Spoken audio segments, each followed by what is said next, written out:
নমস্কার, আশা করি আপনারা সবাই ভালো আছেন। আজকে আমি আবার একটি নতুন পর্ব নিয়ে চলে এসেছি। এই পর্বে আমরা আলোচনা করব লিওনার্দো দা ভিঞ্চির আরেকটি শ্রেষ্ঠ পেন্টিং ভিট্রুভিয়ান ম্যান। তো চলুন আলোচনা করা যাক। ভিট্রুভিয়ানো মানব ইতালীয় ভাষায় ইউমো ভিট্রুভিয়ানো, ইংরেজি ভাষায় ভিট্রুভিয়ান ম্যান। প্রখ্যাত ইতালীয় চিত্রশিল্পী, ভাস্কর, বিজ্ঞানী ও উদ্ভাবক লিওনার্দো দা ভিঞ্চির আঁকা এটি একটি চিত্রকর্ম। খ্রিস্টপূর্ব প্রথম শতকের কথা। প্রাচীন রোম সাম্রাজ্যে বাস করতেন মার্কাস ভিট্রুভিয়াস পোলিও নামক এক স্থপতি। অবশ্য লোকমুখে তিনি শুধু ভিট্রুভিয়াস নামেই পরিচিত ছিলেন। স্থপতি ছাড়াও তিনি একাধারে ছিলেন একজন লেখক, বাস্তু, প্রযুক্তিবিদ ও সমর যন্ত্রশিল্পী। দে আর্কিটেকচুরা নামক স্থাপত্য বিষয়ের 10 খণ্ডের একটি বই লিখেছিলেন তিনি, যার প্রতিটি খণ্ডে সন্নিবেশন ঘটিয়েছিলেন স্থাপত্য, নগর পরিকল্পনা, যন্ত্রকলা প্রভৃতি বিষয়ের। 15 থেকে 30 খ্রিস্টপূর্বাব্দের মাঝে লেখা এই বইটি লেখক তৎকালীন সম্রাট সিজার অগাস্টাসকে উৎসর্গ করেছিলেন। বইটির ব্যাপকতা বিশাল। সেই রোমান যুগ থেকে শুরু করে ইউরোপের রেনেসাঁ যুগ পর্যন্ত তো বটেই, এমনকি বর্তমান সময়ের আধুনিক স্থাপত্য শিল্পেও এর যথেষ্ট প্রভাব বিদ্যমান। তবে আপাতত আমরা আমাদের আলোচনা সীমাবদ্ধ রাখব কেবল বইটির 3য় খণ্ডে। এই খণ্ডটির মূল আলোচ্য বিষয়বস্তু ছিল মন্দির নির্মাণ শিল্প। কিন্তু সেই মন্দির নির্মাণ নিয়ে আলোচনারই এক পর্যায়ে ভিট্রুভিয়াস সূত্রপাত ঘটিয়ে বসেন মানবদেহ বিষয়ক এক অসাধারণ ধারণার। মানবদেহকে প্রকৃতি এমনভাবে নকশা করেছে যে এর মুখমণ্ডল অর্থাৎ থুতনি থেকে কপালের উপরিভাগ ও চুলের সর্বনিম্ন সীমা পর্যন্ত হল পুরো উচ্চতার 10 ভাগের 1 ভাগ। হাতের কবজি থেকে মধ্যাঙ্গুলির ডগা পর্যন্ত একই। মাথা অর্থাৎ থুতনি থেকে মুকুট পর্যন্ত 8 ভাগের 1 ভাগ। আবার ঘাড় ও কাঁধ অর্থাৎ বুকের উপরিভাগ থেকে চুলের সব নিম্নাংশ পর্যন্ত হলো 6 ভাগের 1 ভাগ। বুকের মাঝখান থেকে মুকুটের চূড়া পর্যন্ত 4 ভাগের 1 ভাগ। আমরা যদি শুধু মুখমণ্ডলের উচ্চতা ধরি, থুতনির নিচ থেকে নাসারন্ধ্রের নিচের অংশ পর্যন্ত হলো এর 3 ভাগের 1 ভাগ। নাক অর্থাৎ নাসারন্ধ্রের নিচের অংশ পর্যন্ত হলো এর 3 ভাগের 1 ভাগ। নাক অর্থাৎ নাসারন্ধ্রের নিচের অংশ থেকে 2 ভ্রুর মাঝখানের রেখা পর্যন্ত একই এবং সেখান থেকে কপাল সহ চুলের সর্বনিম্নাংশ পর্যন্ত 3 ভাগের 1 ভাগ। পায়ের দৈর্ঘ্য হলো পুরো দেহের দৈর্ঘ্যের 6 ভাগের 1 ভাগ। কনুই হতে কবজি পর্যন্ত হাতের অংশ 4 ভাগের 1 ভাগ। বুকের প্রস্থও 4 ভাগের 1 ভাগ। শরীরের অন্যান্য অংশেরও রয়েছে তাদের নিজস্ব প্রতিসম অধিকার এবং সেগুলোকে কাজে লাগিয়েই অনাদিকাল থেকে চিত্রকর ও ভাস্কররা পেয়ে এসেছেন মহান ও অসীম খ্যাতি। একইভাবে মন্দিরের অঙ্গসমূহের তথা প্রতিটি অংশের প্রতিসম সম্পর্কের সাথে সমগ্রকের পূর্ণাঙ্গ বিস্তারের মাঝে অবশ্যই থাকতে হবে এক শ্রেষ্ঠতম ঐক্যতান। আবার স্বাভাবিকভাবেই মানবদেহের কেন্দ্রীয় বিন্দু হল নাভি। কেননা একজন পুরুষ মানুষকে যদি তার পৃষ্ঠদেশের উপর ভর করে শুইয়ে দেওয়া হয়, তার হাত ও পা থাকে প্রসারিত এবং একজোড়া কম্পাসকে বসানো হয় তার নাভিকে কেন্দ্র করে। তাহলে তার হাত ও পায়ের আঙুলগুলো স্পর্শ করবে ওখান থেকে সৃষ্টি বৃত্তের পরিধিকে। এবং ঠিক যেভাবে মানবদেহটি একটি বৃত্তাকার রেখা উৎপন্ন করে, ঠিক সেইভাবেই একটি থেকে পাওয়া যেতে পারে একটি বর্গাকার ক্ষেত্র।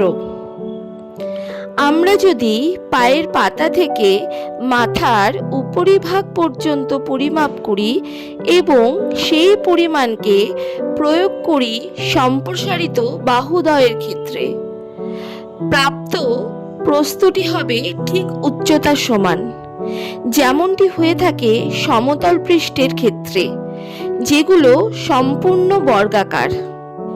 ঠিক এইভাবেই দে আর্কিটেকচুরা বইটির তৃতীয় খণ্ডের একদম শুরুর দিকে প্রথম অধ্যায়ের তৃতীয় পাতায় ভিট্রুভিয়াস বর্ণনা দিয়েছিলেন স্থাপত্যকলার সুষম অনুপাত ও মানবদেহের মধ্যকার সম্পর্কের। এবার চলুন এগিয়ে যাওয়া যাক 1500 বছর। ইউরোপে তখন চলছে রেনেসা তথা পুনর্জাগরণের সময়কাল। মধ্যযুগের অবসান ঘটিয়ে ইউরোপে তখন শিল্প, সংস্কৃতি, রাজনীতি ও অর্থনীতি এক নবজন্ম লাভ করেছে। সৃষ্টি হচ্ছে অসংখ্য ধ্রুপদী দর্শন, সাহিত্য ও শিল্পের, যেগুলো অনাগত ভবিষ্যতে মানব সভ্যতাকে নিয়ে যাবে সম্পূর্ণ নতুন এক উচ্চতায়। ঠিক এমনই একটি সময়ের কথা বলছি। 1452 সালে পৃথিবীর বুকে আবির্ভাব ঘটেছে লিওনার্দো দা ভিঞ্চি নামের এক অসামান্য বহুমুখী প্রতিভার অধিকারী মানুষের। কি নন তিনি! চিত্রশিল্পী, ভাস্কর, স্থপতি, সঙ্গীতজ্ঞ, গণিতজ্ঞ, সমর যন্ত্রশিল্পী, প্রাণী বিজ্ঞানী, উদ্ভিদ বিজ্ঞানী, জীবস্ব বিজ্ঞানী, ভূবিজ্ঞানী, সাহিত্য বিশারদ, মানচিত্র বিশারদ, জ্যোতির্বিজ্ঞানী, পদার্থবিজ্ঞান, এমন আরও অসংখ্য বিশেষণে বিশেষায়িত করা যায় তাকে। এই মানুষটির এক অদ্ভুত স্বভাব ছিল। সবসময় নিজের সঙ্গে একটি নোটবুক রাখতেন তিনি।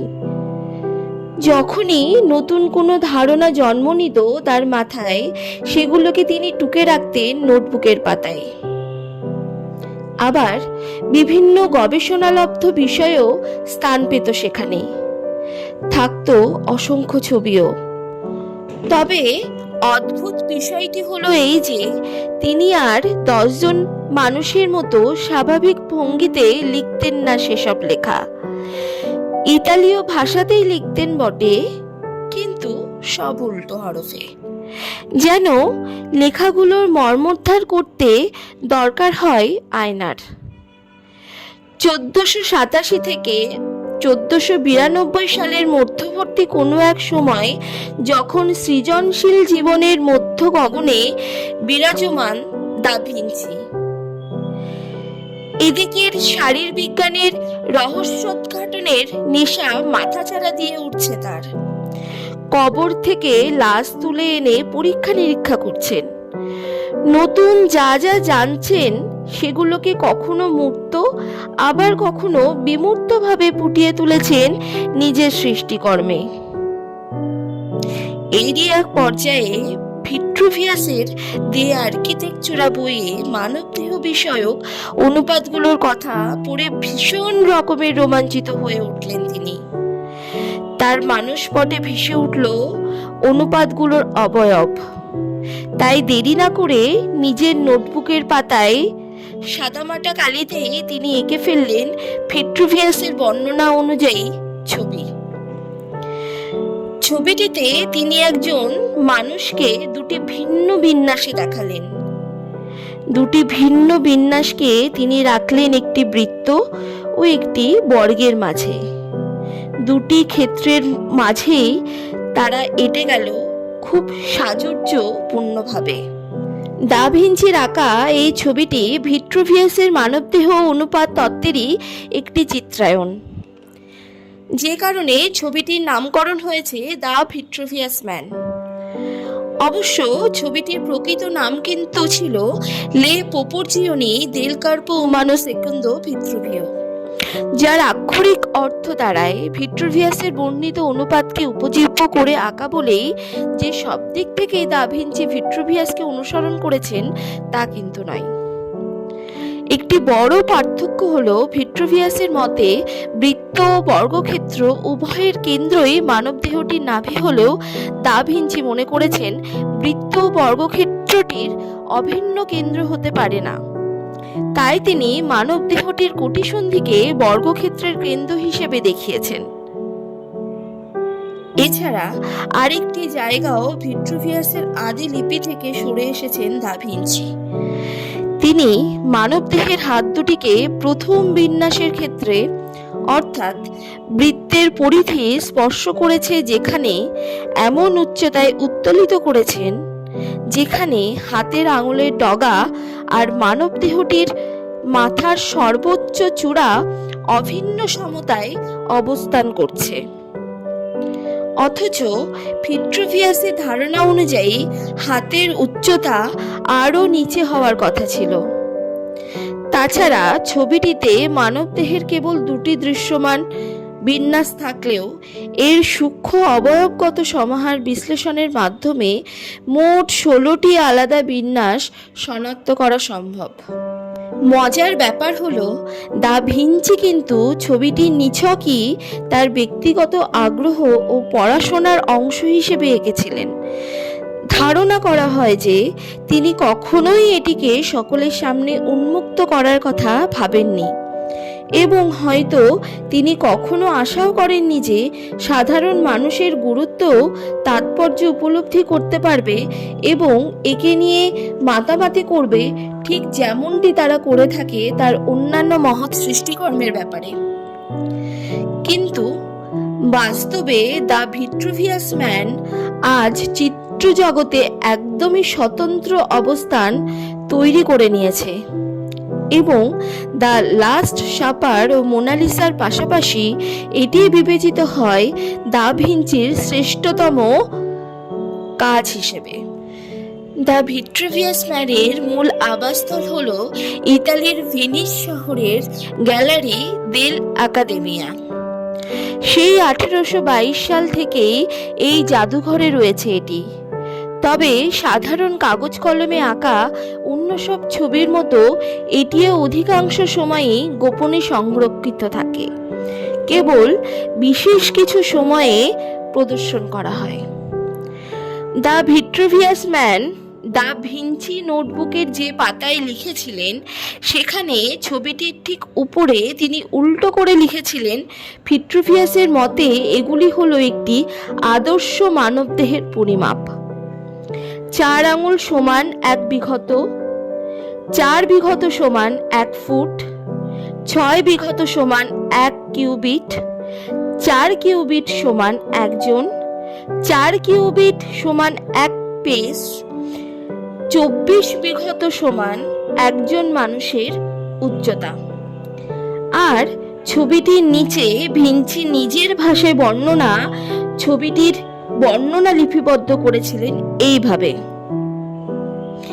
আপনি যদি আপনার পা দুটো দুপাশে এমনভাবে ছড়ান যাতে আপনার উচ্চতা 14 ভাগের 1 ভাগ কমে যাবে এবং আপনার হাত দুটো দুই পাশে মেলে ধরেন এমনভাবে যেন আপনার হাতের মধ্যমা আঙুলটির ডগা ঠিক আপনার মাথার চূড়ার সমান হয়, তাহলে আপনার হাত দুটো আর পা দুটোর অবস্থানকে স্পর্শ করে পুরোপুরি একটা বৃত্ত আঁকা যাবে আর আপনার নাভি হবে সেই বৃত্তের কেন্দ্র। এই দুই পায়ের মাঝখানের ফাঁকটি হুবহু একটি সমবাহু ত্রিভুজ তৈরি করবে। এভাবেই দা ভিঞ্চি ভিট্রুভিয়াসের ধারণার সাথে মিল রেখে একটি আদর্শ মানবদেহের পরিমাপ বর্ণনা করেছিলেন। এছাড়াও তিনি পরবর্তীতে তার নোটবুকের বিভিন্ন জায়গায় ছবিটিকে ব্যাখ্যা করতে লিখেছিলেন,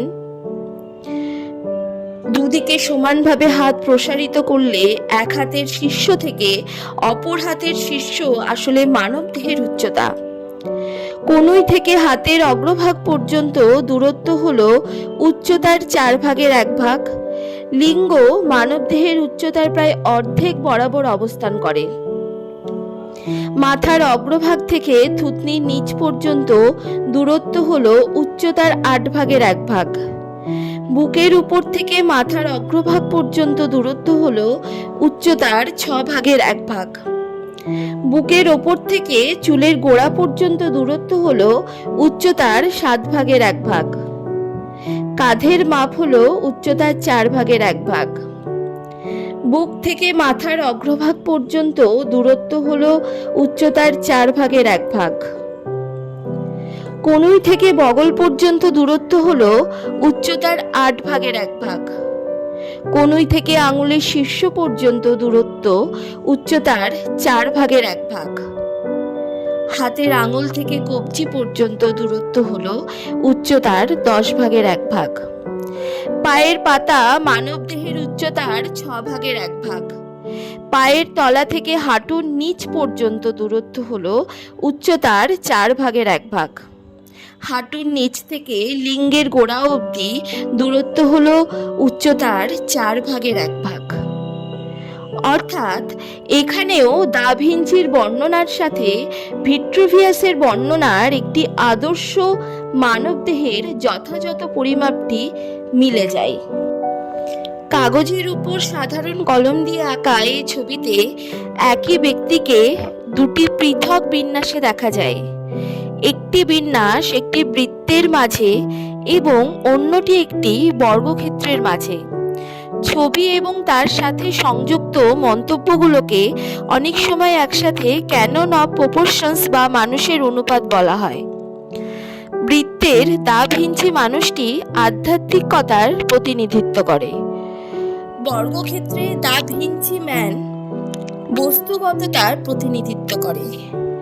দা ভিঞ্চি বিশ্বাস করতেন যে মানবদেহের অনুপাত জাদুকরী এবং দা ভিঞ্চি ম্যান ঈশ্বরের প্রতিমূর্তি সৃষ্ট মানুষকে প্রতিনিধিত্ব করে।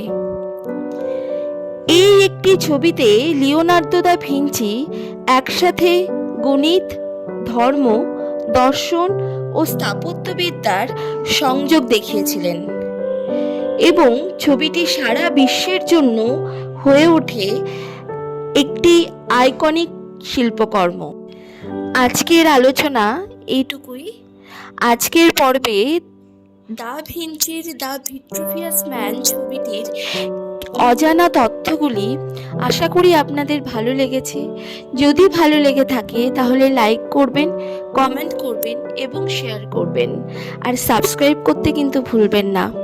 আগামী পর্বে আসবো আবার কিছু অজানা তথ্য নিয়ে। ততক্ষণের জন্য ভালো থাকবেন, সুস্থ থাকবেন। আজকের মতো আসছি, টাটা।